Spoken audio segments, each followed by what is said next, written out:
Hello, I'm Dr. Mahua, and today in microeconomics we have planned to start with a choice involving risk.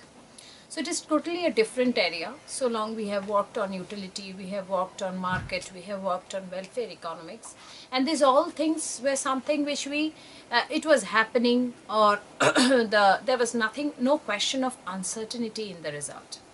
But now in economics, in a parallel way, another area which works is that the outcome is uncertain. Then how do you measure your choice, or how do you go with your choice when there is uncertainty or when there is a risk factor in it? So this is a brief introduction which we will be doing, and the area in which we are going to enter now in the next classes. So we are going to do with the choice involving risk. Now the question is, what is risk, or what do you mean by uncertainty, how it is related with it in economics? So the question is this: in most part of in real life, if you go through the decisions which we make, is something which is it is not predetermined. We will get it and we will be having this outcome. It is not, never we get it. We never get the result which will happen beforehand, that this will happen. We have got options. It might be this, it might be that. So in this two possible occurrences, how do you go with your choice? So now we are going in a little bit a different way to discuss choice, and in the context of uncertain situation. Just to give you an example, choice with uncertainty. Suppose a student takes loan for future studies, and the question is that your future income is uncertain. How much you will be earning with that education and how much you will be able to recover that loan is something which is very uncertain. So in this question, you will the most important question is that how much risk you are going to take up because of for this availing this loan, so that you can go with your savings and so that you can recover your loans. So these are something, and the next question comes up, what job I should take. And then even the question of job settles down. The job, what will be the job profile? There again the risk matter will be coming up. The more you go with your risk factor in your job, the probability of income might go higher. And if you are in a very stable kind of secured income, the probability of income will be relatively in some other grade. So these many questions comes up in the context of the risk and uncertainty, and when we talk in relation with the choice. So this is something, the broad area which we will be discussing. And in this entire area, the first thing what we will be discuss is to compare the risk, or we quantify the risk. We will try to measure the risk.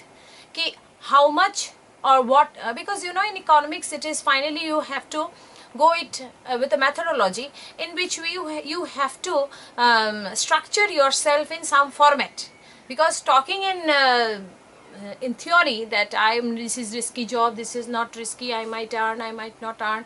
So this is not giving us any solution. It is not giving us any equilibrium solution. So we have to know what is what in exactly in a quantified manner.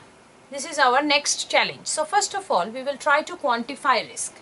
How we will be doing it, we will discuss it. The first thing is that we will be quantifying the risk.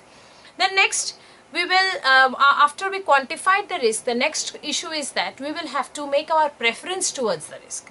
This is suppose this job is my most preferred because this is less risky, or I prefer this more because it is more risky. It depends upon your subjective concept, that every individual has got their own attitude towards taking risk. So that's why it is called, it's a subjective matter. It is not an objective function.